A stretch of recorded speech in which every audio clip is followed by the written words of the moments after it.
Mis queridos peregrinos, parece que nuestra peregrinación se está haciendo rutinaria porque seguimos en el desierto y buscamos lugarcitos y rincones donde refugiarnos un poco del viento y del sol, aunque no siempre lo logramos como aquí. Me parece providencial.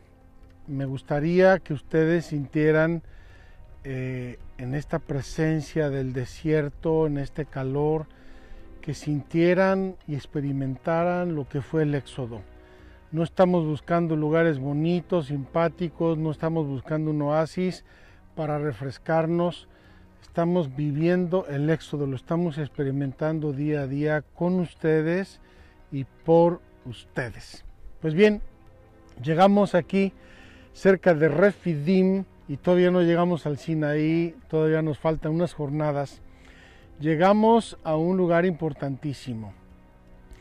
El pueblo va a experimentar sed, se les agota el agua, tienen sed, buscan alrededor, no hay agua por ningún lado, se están muriendo de sed y vuelven a murmurar contra Dios y contra Moisés. Primera parte de nuestra reflexión bíblica de hoy.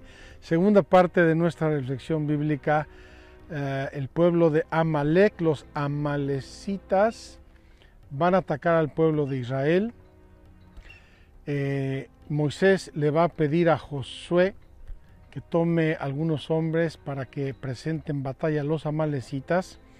Es la primera vez que aparece Josué en escena y Moisés desde la cima de una colina está viendo la batalla en oración con los brazos levantados en cruz.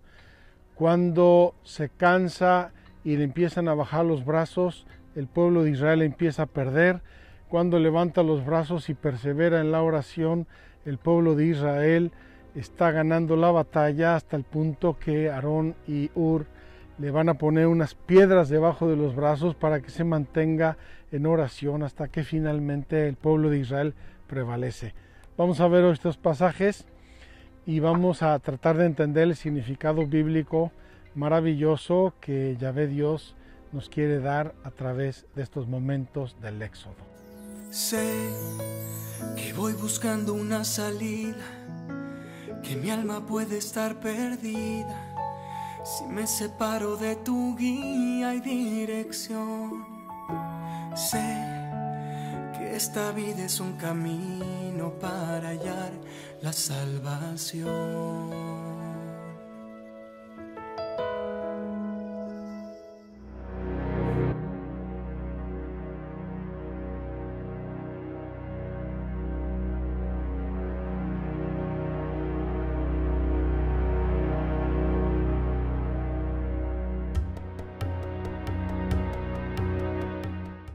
Mis queridos peregrinos, estamos aquí en medio de un desierto tórrido.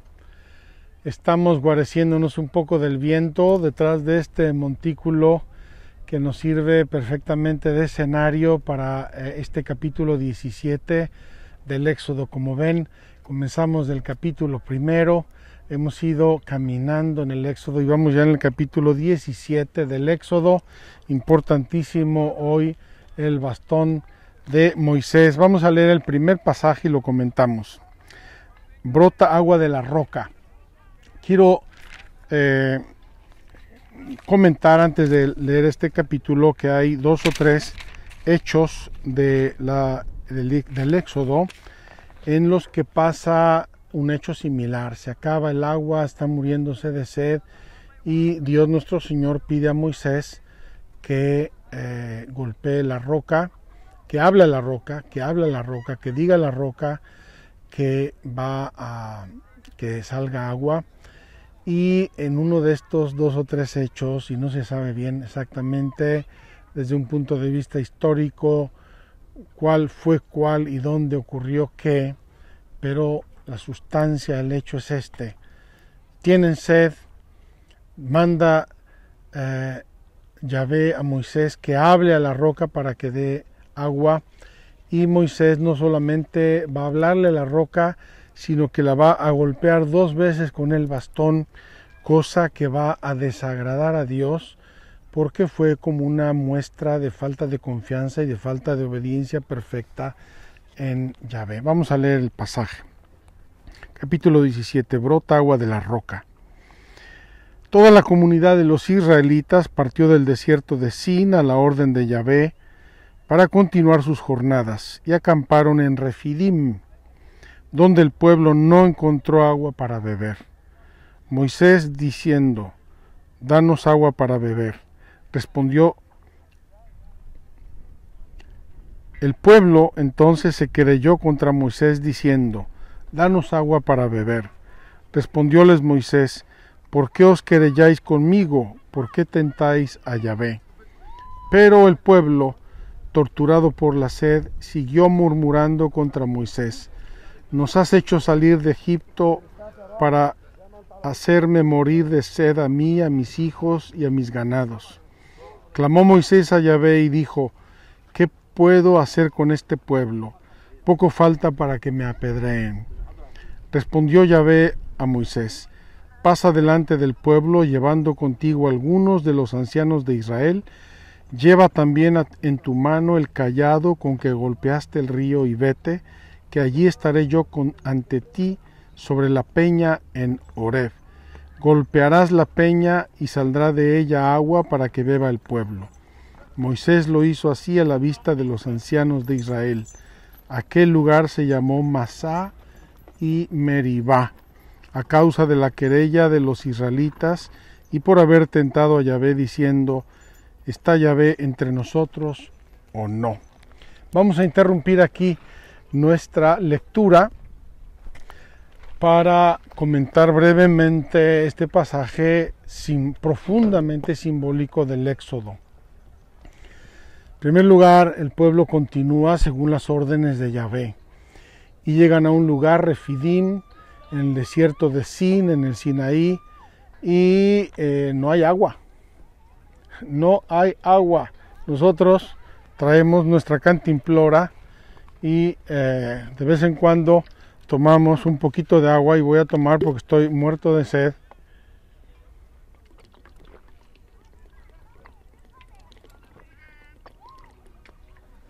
Ya va haciendo mucho calor y mucha sed y estamos aquí en el desierto, pero el pueblo de Israel se moría de sed y empiezan a murmurar contra Yahvé y contra Moisés.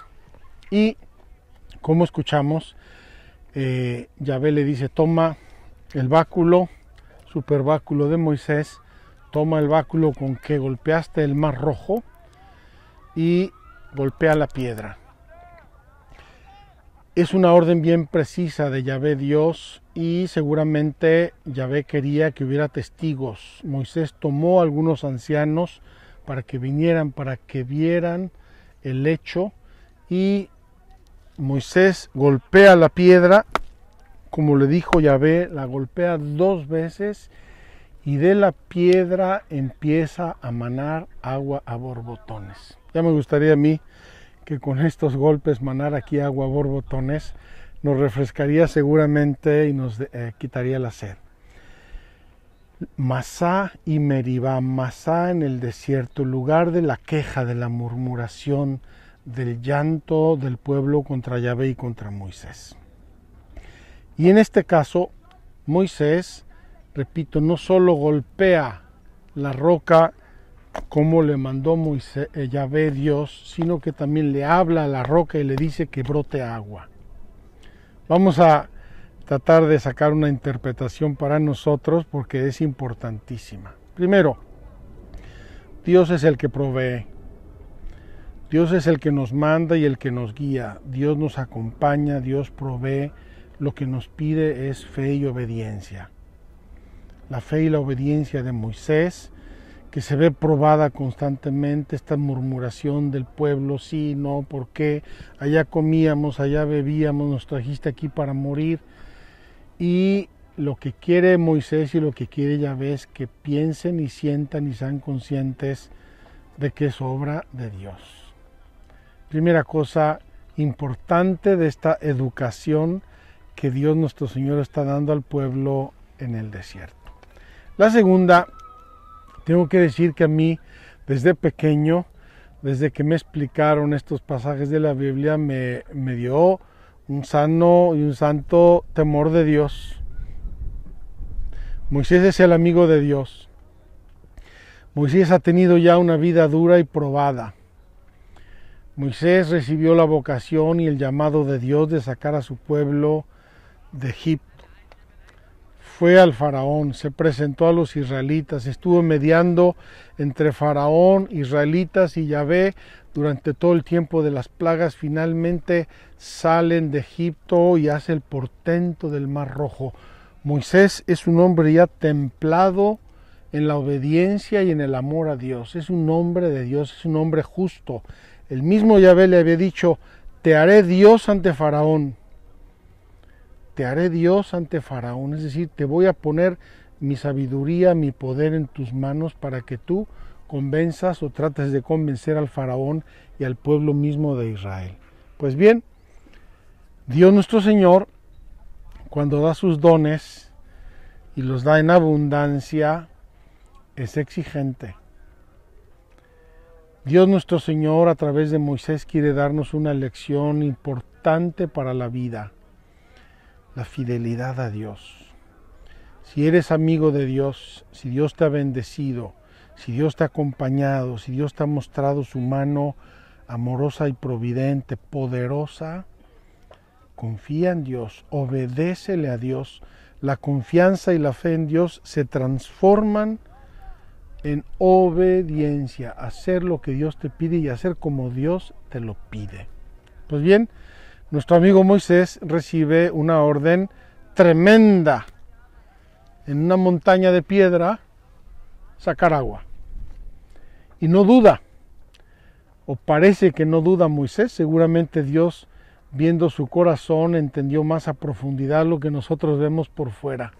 El hecho es que Moisés llega ante la roca con el bastón y no solamente va a golpear 2 veces la roca, sino que le va a decir a la roca que emane agua. Y eso Dios no se lo había dicho. Y es aquí cuando Yahvé Dios le va a decir a Moisés: por haber dudado, es decir, por no haberme obedecido exactamente como yo te lo había mandado, vas a guiar al pueblo de Dios, lo vas a llevar hasta la tierra prometida, vas a ver la tierra prometida, pero a ti ya no te va a tocar entrar allí. Lo expresa la Sagrada Escritura sin ambajes y sin rodeos, como un pequeño castigo de Dios. Digo pequeño porque Dios no le retiró a Moisés su favor, Dios no le retiró su misión. Moisés continuó siendo el amigo de Dios. Vamos a ver todavía cuántas obras maravillosas va a realizar Moisés, pero la alegría y el gozo de entrar a la tierra prometida, Dios no se lo dio a Moisés, y quizá eso fue para él una grande purificación en esta vida, para después ir al gozo eterno de Dios. Por eso nosotros celebramos a Moisés como santo. En las letanías de los santos tenemos a Moisés con Abraham, con los patriarcas y profetas. Entonces, Dios nuestro Señor va a purificar esa pequeña duda o grande duda, no lo sabemos, que Moisés tuvo cuando obedeció esta orden de Yahvé. Por otro lado, no se nos olvide el portento de la roca viva en medio del desierto más inhóspito. Moisés, con el bastón que Dios nuestro Señor ya se lo había mostrado reiteradamente, hacer prodigios, con ese bastón y con ese mandato de Dios y la autoridad de Dios, Moisés va a sacar agua de la roca. Qué hermoso, queridos hermanos, y qué aleccionador para nosotros cuando a veces no vemos, cuando las evidencias son opuestas, son contrarias, cuando ni la razón ni la previdencia humana nos ayuda a ver cómo ni por dónde confiar en Dios. Dios tiene sus caminos, Dios realiza prodigios, Dios cambia la suerte de los hombres. Dios puede hacer lo que quiera y como quiera, cuando Él quiera. Como ya les he dicho más de alguna vez, cuando Dios quiere algo, se hace. se hace. Esta es la experiencia de Moisés y esta es la experiencia del pueblo de Dios. Pero vamos a dar un paso más, siguiendo con nuestro capítulo 17. Voy a dejar aquí mi bastón, porque si no me va a estorbar. Y quiero leer la segunda parte del capítulo 17, también es un medio párrafo muy interesante. Vinieron los amalecitas y atacaron a Israel en Refidim. Moisés dijo a Josué, primera vez que aparece Josué en las narraciones bíblicas. Moisés dijo a Josué: elígete algunos hombres y sal mañana a combatir contra Amalec. Yo me pondré en la cima del monte con el cayado de Dios en mi mano. Josué cumplió las órdenes de Moisés y salió a combatir contra Amalec. Mientras tanto, Moisés, Aarón y Hur subieron a la cima del monte. Y sucedió que mientras Moisés tenía alzadas las manos, prevalecía Israel, pero cuando las bajaba, prevalecía Amalec. Se le cansaron las manos a Moisés, y entonces ellos tomaron unas piedras y se las pusieron debajo. Él se sentó sobre ella, mientras Aarón y Hur le sostenían las manos, uno a un lado y otro al otro, y así resistieron sus manos hasta la puesta del sol. Josué derrotó a Amalec y a su pueblo a filo de espada. Yahvé dijo a Moisés: escribe esto en un libro para que sirva de recuerdo, y haz saber a Josué que yo borré por completo la memoria de Amalec de debajo de los cielos. Después edificó Moisés un altar al que puso por nombre Yahvé Nisí, diciendo: la bandera de Yahvé en la mano. Yahvé está en guerra con Amalec de generación en generación. Termina nuestro capítulo 17 del Éxodo y quiero completar nuestra reflexión de hoy aquí debajo del desierto, donde el sol ya nos está un poco machacando. Vienen los amalecitas con toda razón y con todo derecho, porque Israel está cruzando su territorio y vienen a atacarlo. Moisés dice a Josué: toma hombres, no sabemos cuántos, toma hombres y ve a defendernos contra Amalec. Y dice simplemente: Moisés se subió a la colina de un monte a ver cómo iba la batalla y tenía el bastón de mando, el cetro en su mano, y oraba a Dios por el éxito de la batalla. La batalla continúa, pasan horas, Moisés está agotado, está cansado, hace un sol terrible. Llegan a Aarón y Hur, le ponen una silla para que se siente y ellos le sostienen los brazos. En otro pasaje de la escritura dirá que le ponen también ahí unas piedras donde colocar los brazos. Mientras Moisés mantiene los brazos en alto, a Israel vence. Cuando se empieza a cansar y empieza a bajarlos, Israel empieza a perder.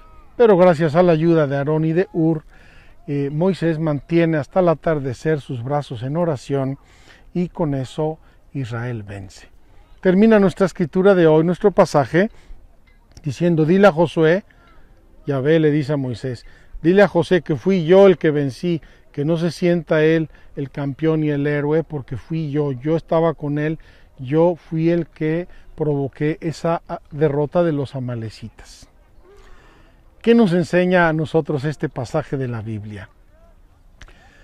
El pueblo de Dios se está forjando como pueblo de Dios, es decir, se está forjando en sus convicciones más profundas, en su religión, en su relación con Dios, se está forjando, y es importante que entienda una lección.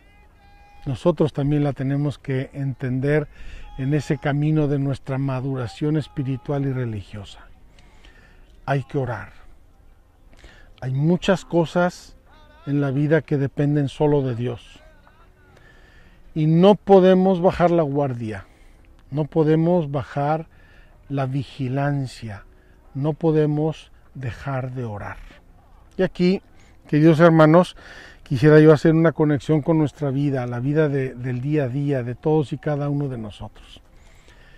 Quiero referir de modo anónimo muchos hechos que me han pasado de esto. Una muchachita preciosa que tiene un novio, está a punto de casarse, las cosas se tuercen y rompen su relación. Él y ella están hechos polvo. ¿Qué va a pasar? Yo que me tenía tantas ilusiones, yo que había soñado, ya tenía yo el anillo, ya teníamos hasta la casa, teníamos todo y todo se fue al garete. ¿Y ahora qué vamos a hacer? Ahora vamos a dejar actuar a Dios. Ahora vamos a levantar nuestra alma, ya no los brazos, nuestra alma en oración. Dios tiene sus caminos. Seguramente eso que yo no veo y yo no entiendo porque no conozco el futuro, Dios sí lo conoce y Dios va a mostrar su providencia y Dios me va a llevar por un camino mejor, aunque ahora yo no lo vea ni lo entienda. Soy un hombre, tengo esposa, tengo hijos, llega la pandemia y yo pierdo mi trabajo. De la noche a la mañana, mis expectativas, mis deudas probablemente, mis gastos, mi día a día, mi familia, mis hijos, y yo no tengo medios de subsistencia y empiezan a pasar meses, probablemente años, y yo no consigo trabajo. ¿Qué está pasando? ¿Qué va a pasar? ¿A dónde vamos a terminar? ¿Qué es esto? Momento propicio, importantísimo para creer en Dios y perseverar en Dios y en la oración. Intensifica tu fe, intensifica tu confianza. Si te rompieras una pierna, irías al hospital corriendo a que te operen y te la curen y te la enyesen. Si flaquea tu fe y tu esperanza, es el momento de fortalecerla, es el momento de pedirle a Dios con insistencia: Señor, confío en ti, Señor, estoy en tus manos, ayúdame, acompáñame, ilumíname. Una preciosa familia tiene un hijo o una hija que se enferman. La incógnita del qué va a pasar, la incógnita del diagnóstico que le van a dar, la incógnita del futuro, qué va a ser de mi hijo, qué va a ser de mi hija, qué va a pasar, cómo podemos sanarla, qué más podemos hacer. Momento precioso para crecer en la fe y en el amor a Dios y ponernos en las manos de Dios. Queridos amigos, no son muchas palabrerías, nos va a decir Jesús en el Evangelio. Nuestro Padre sabe antes de que le pidamos lo que necesitamos. Fe, amor, confianza en su providencia, abandono en su poder. Ciertamente, no quiero decir con esto que tenemos que tener una actitud fideísta, superficial o tonta, ¿verdad? Sino a Dios rogando y con el mazo dando. Eso está clarísimo. A Dios rogando y con el mazo dando, pero a Dios rogando. Es decir, confiando en Él, esperando en Él, amándole, abandonándonos a sus manos, a su providencia, y Él va a actuar. Podríamos poner innumerables ejemplos: trabajo, salud, futuro. Quiero hablar ahora de un tema que agobia mucho a muchos peregrinos que me están escuchando, y es el tema de la política y del gobierno y del futuro. Tenemos un mal gobierno, tenemos un gobierno ideologizado, tenemos una grande corrupción social. ¿Qué va a ser de nosotros? ¿Por dónde vamos a caminar? ¿Cuál será nuestro futuro? ¿Cuál será el futuro de mis hijos? Confianza en Dios, a Dios rogando y con el mazo dando.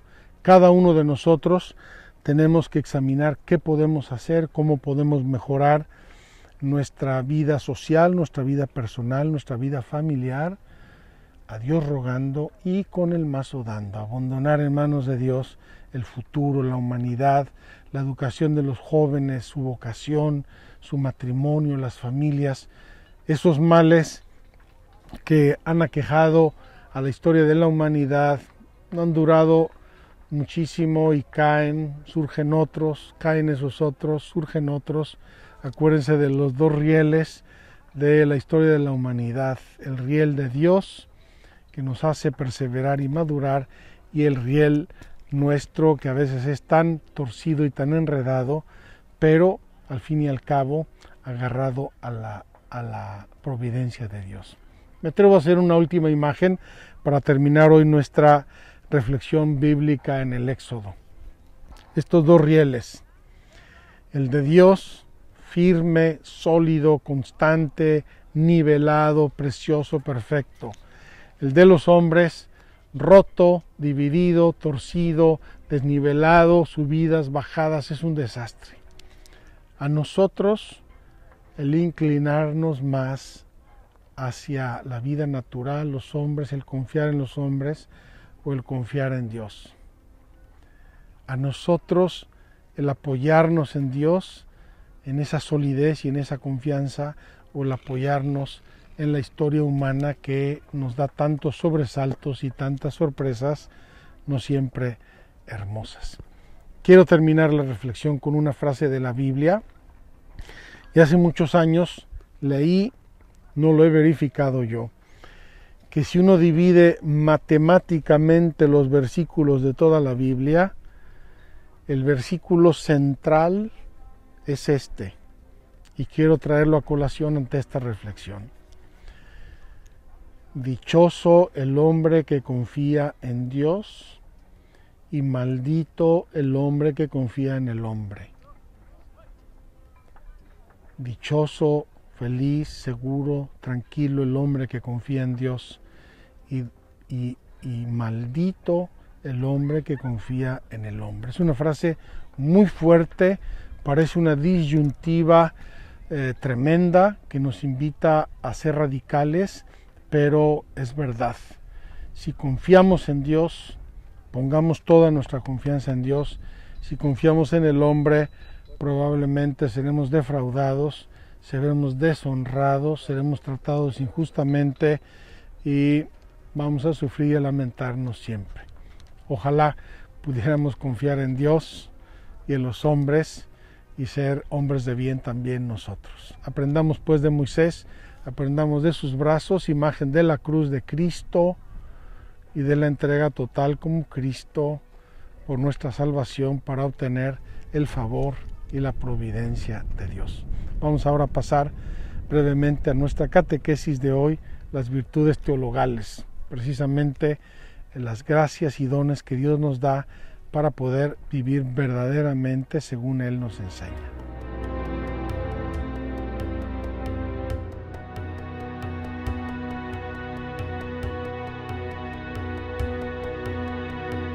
Mis queridos peregrinos, nuestra catequesis de hoy nos lleva, junto con nuestra reflexión providencialmente, al tema de las virtudes teologales. Ya hablamos de las virtudes morales o cardinales. Cardinales vienen de cardo. El cardo es donde se apoyaban las puertas, donde abren y cierran las puertas. El cardo, las importantes, las que sostienen, abren y cierran desde el punto de vista natural. Y virtudes teologales, theos, logos, las virtudes que se refieren a Dios, las virtudes que nos relacionan directamente con Dios y son las virtudes de la fe, la esperanza y la caridad. Como les dije ayer, se embonan. Las virtudes naturales sirven de base, nuestra naturaleza es una base, la gracia no la elimina, no la ignora, la gracia trabaja sobre la base de las virtudes humanas, naturales, y ahí encaja, embona, se complementa la gracia de Dios y en este caso las virtudes teologales que recibimos con el don del bautismo. Lo vimos hace un año en nuestra peregrinación de la fe. La gracia del bautismo infunde en nuestras almas las virtudes teologales, los dones del Espíritu Santo.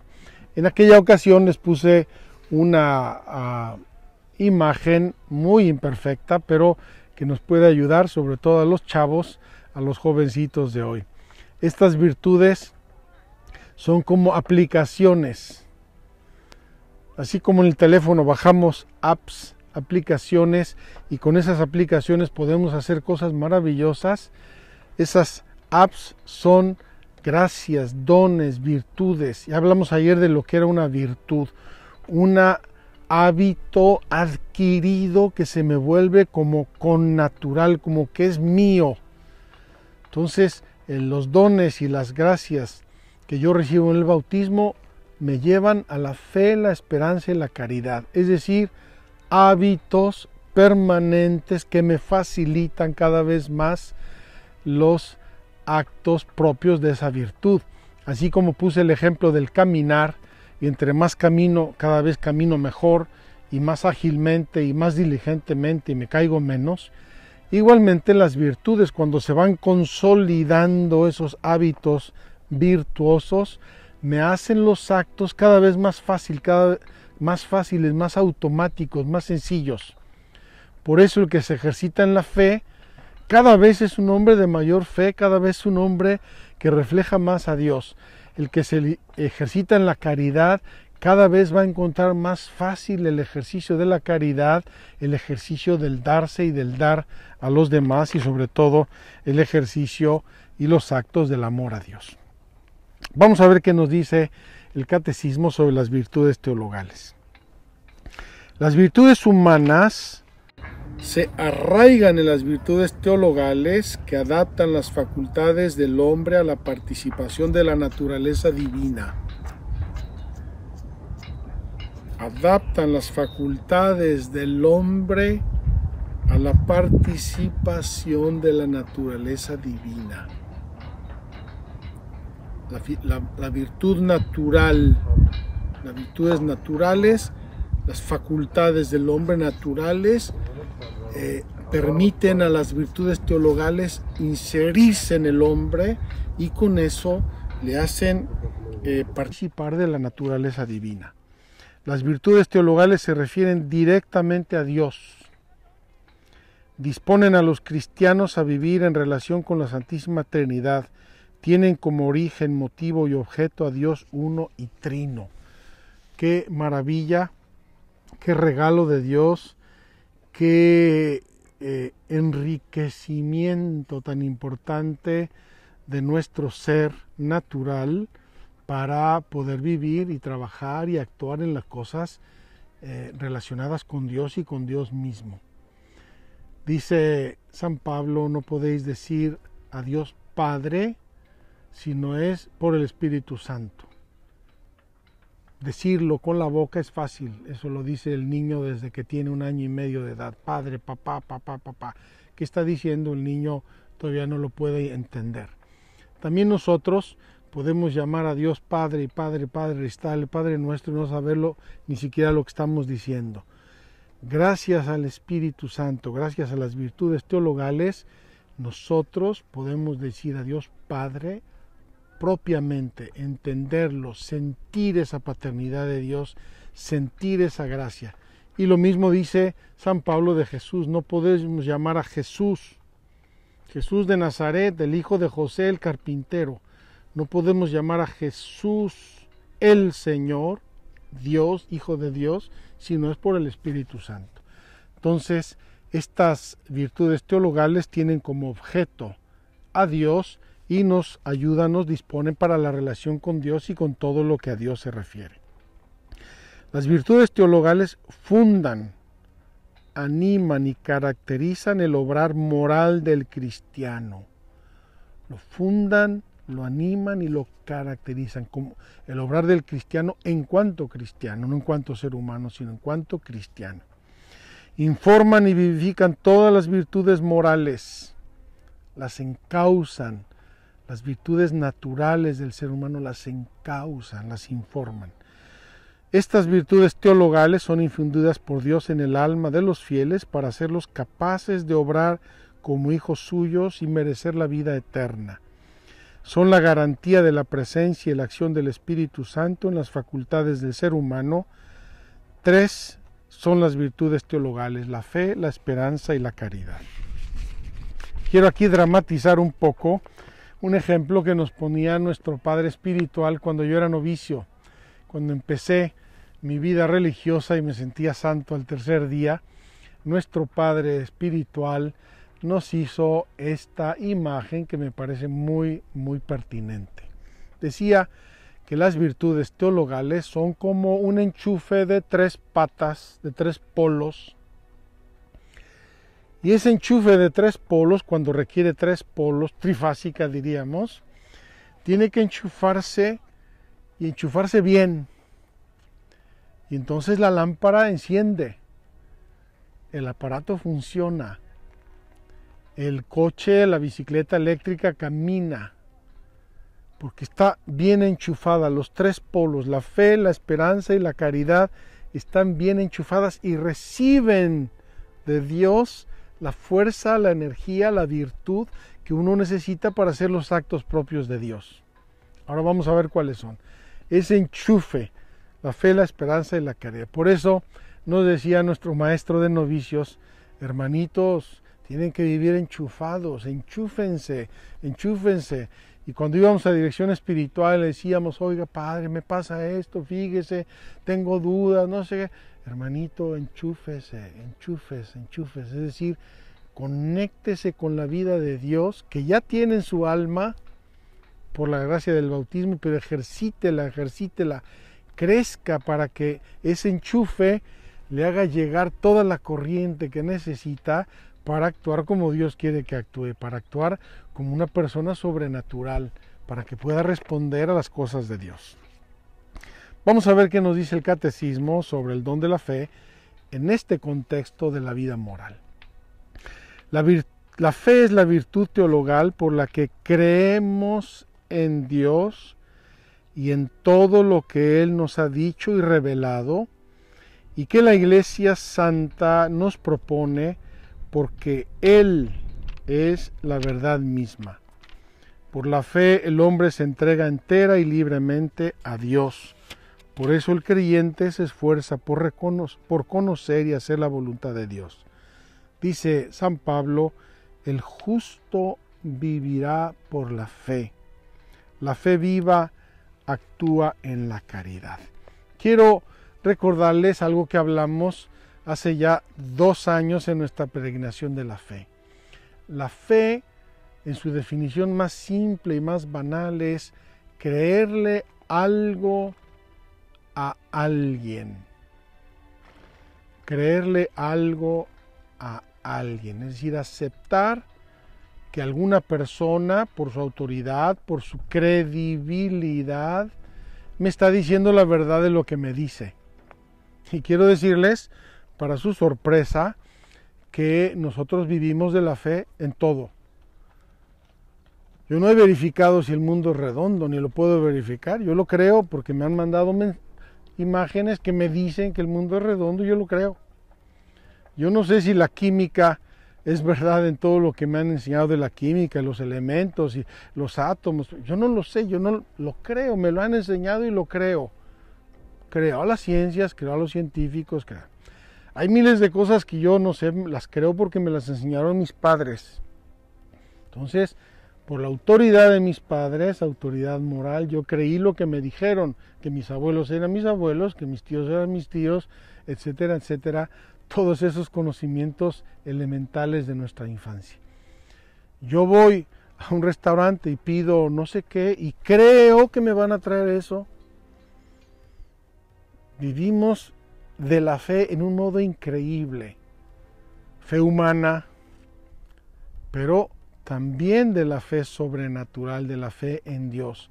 Porque creemos a Dios y creemos que Dios hizo lo que hizo, creemos que Dios enseñó lo que enseñó, creemos que Dios nos transmite a través de su Santa Iglesia lo que nos transmite.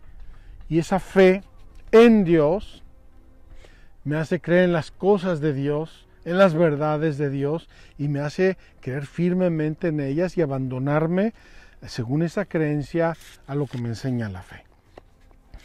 El don de la fe permanece en el que no ha pecado contra ella. Yo puedo dañar mi fe, yo puedo lastimar mi fe, no porque tenga alguna duda razonable, hay dudas que a veces tenemos, normalmente no son dudas de fe, son ignorancias supinas. En fin, podemos tener dudas y eso no pasa nada, no pasa nada. ni llegan a ser pecados si no las aceptamos y si no les damos vueltas tontas. Hay que resolverlas. A veces nuestra fe madura a través de dudas, y hay santos que han tenido dudas terribles y a través de esas dudas han llegado a la certeza de la fe por el ejercicio de la fe. A veces permanece en los que no han pecado contra esa fe. Pero es verdad que la fe sin obras se muere. La carta de Santiago, el apóstol Santiago nos insiste y nos enseña esto.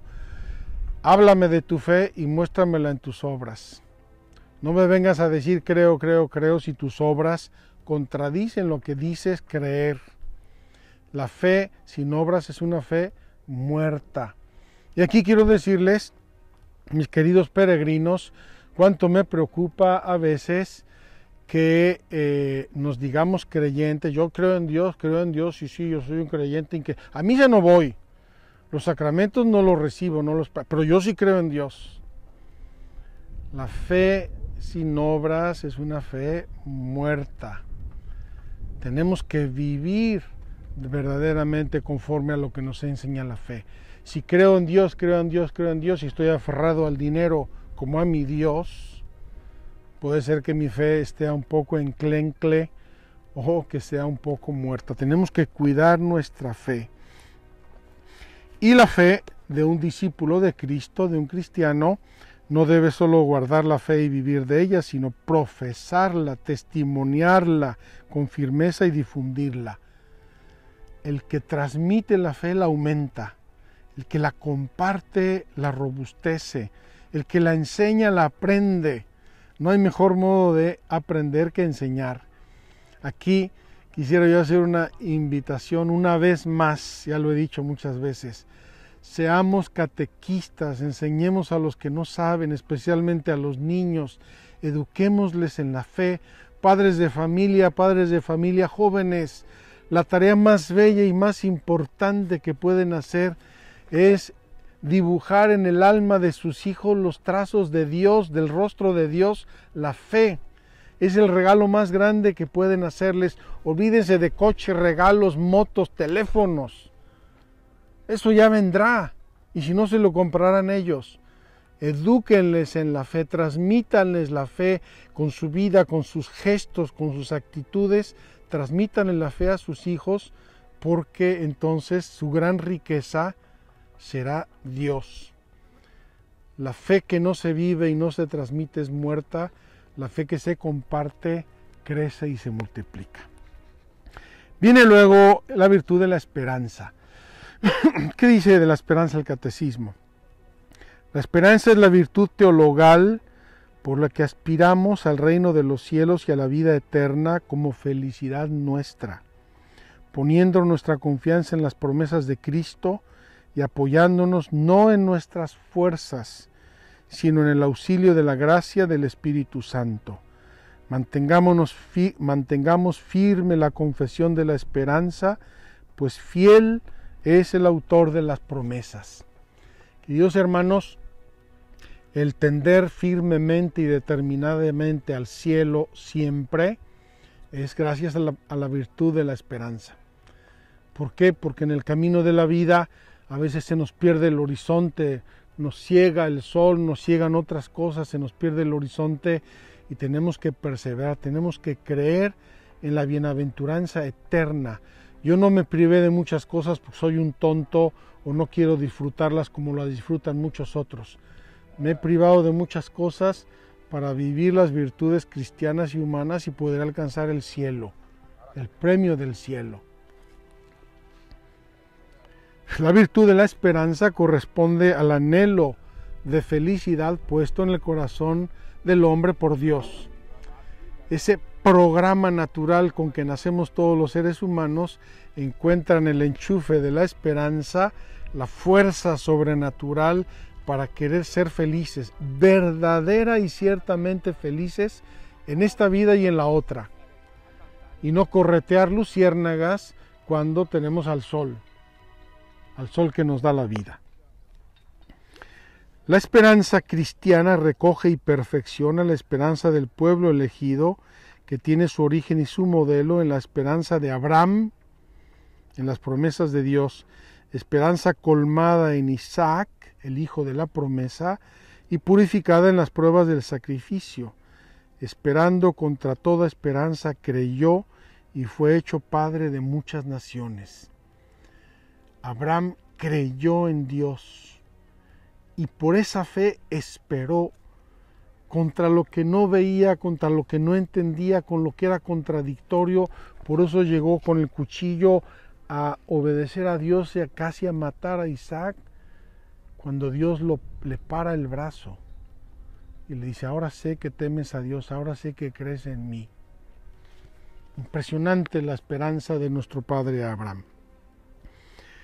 La esperanza cristiana rodea y anima todo el mensaje cristiano. El Evangelio por todas partes nos habla de confiar, de esperar, de perseverar, de luchar, de no desistir, y por eso la esperanza tiene un símbolo que a mí me encanta.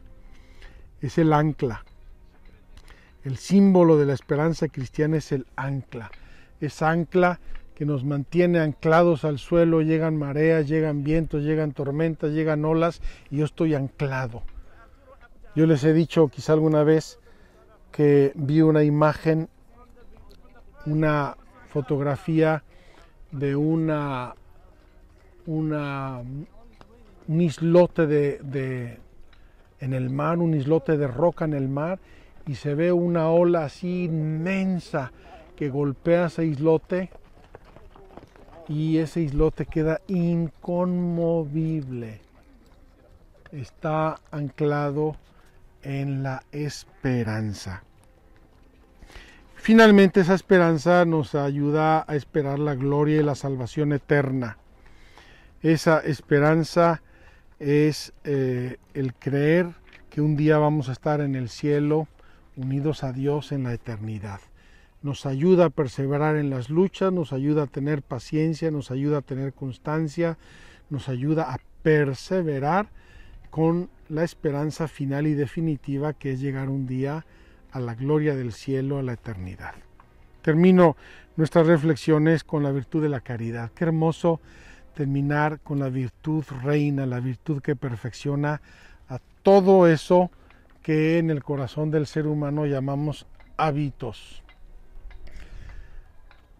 Todos esos hábitos permanentes, todas esas virtudes, ese sistema operativo del ser humano para el bien, esas aplicaciones que descargamos y que Dios nos regala desde el cielo, no desde Apple, sino desde el cielo, y las incorporamos en nuestra alma como hábitos que nos ayudan a realizar cosas maravillosas en el orden de la fe, la esperanza y la caridad.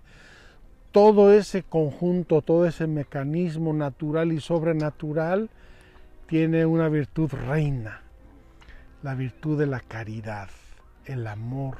El amor es nuestra participación más perfecta de la naturaleza de Dios, porque Dios es amor. Vamos a decir que nos enseña el catecismo.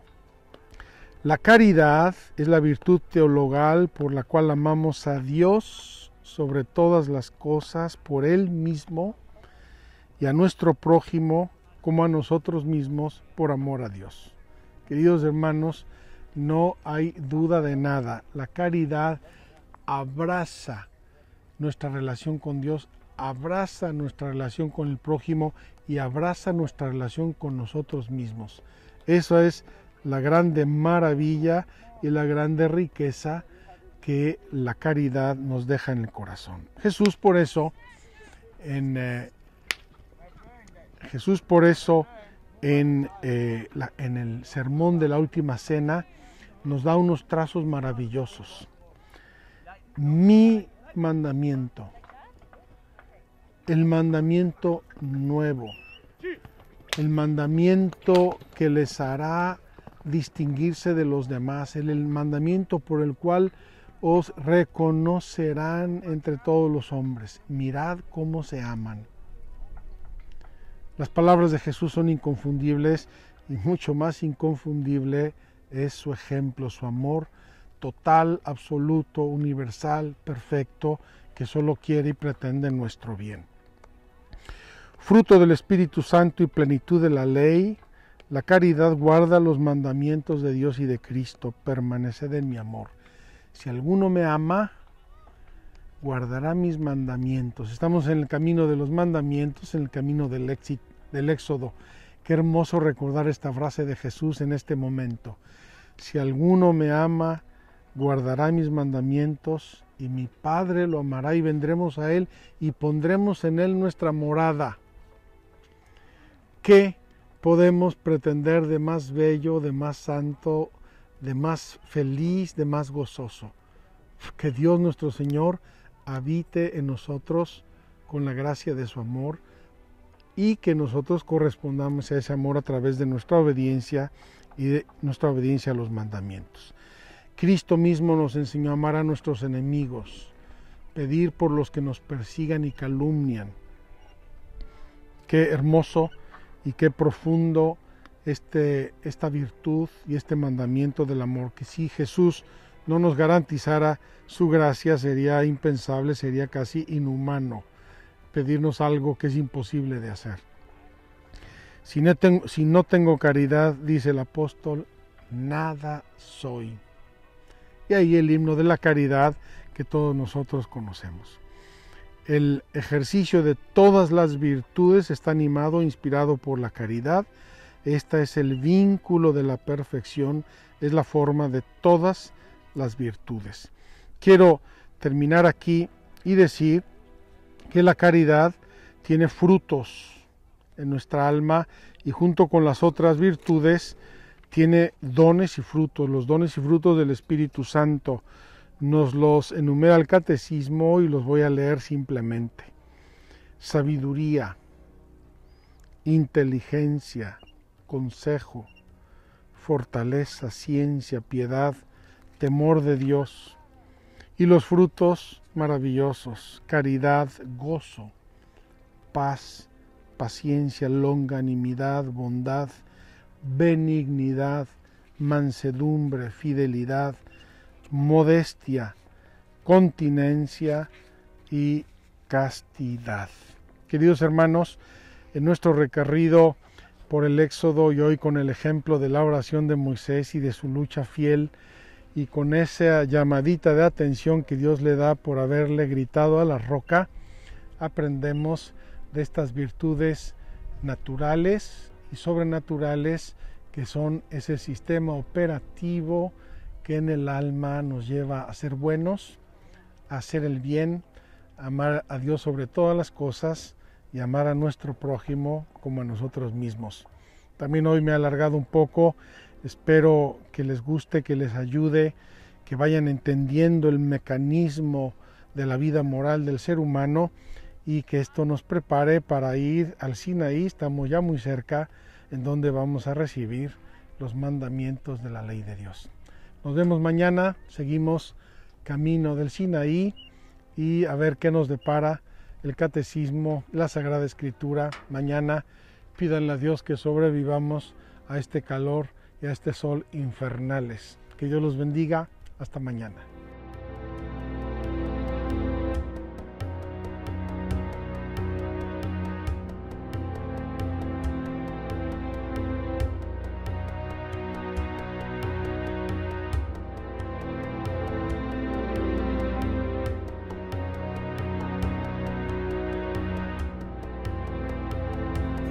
Sé que voy buscando una salida, que mi alma puede estar perdida si me separo de tu guía y dirección.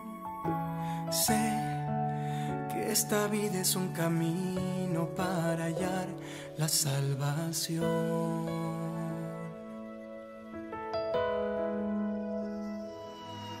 Sé que a veces he perdido el rumbo, que el miedo se hace más profundo, 40 años sin llegar a algún lugar. Sé que aunque yo me haya perdido, tú me vuelves a encontrar. Libérame en mi viaje, en mi camino, abre el mar, que mi pan por el desierto sea el maná, que es tu cuerpo.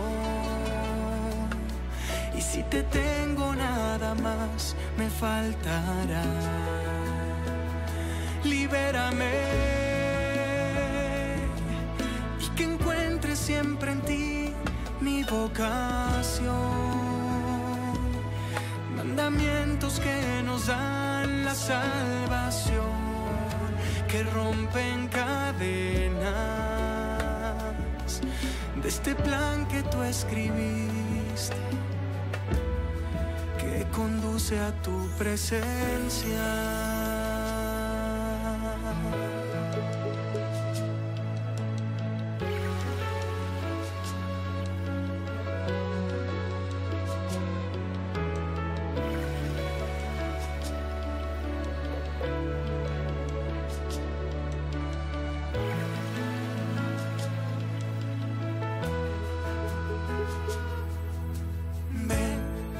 Seamos parte de esta alianza, dejar en Él nuestra confianza y que la fe pueda cambiar tu realidad.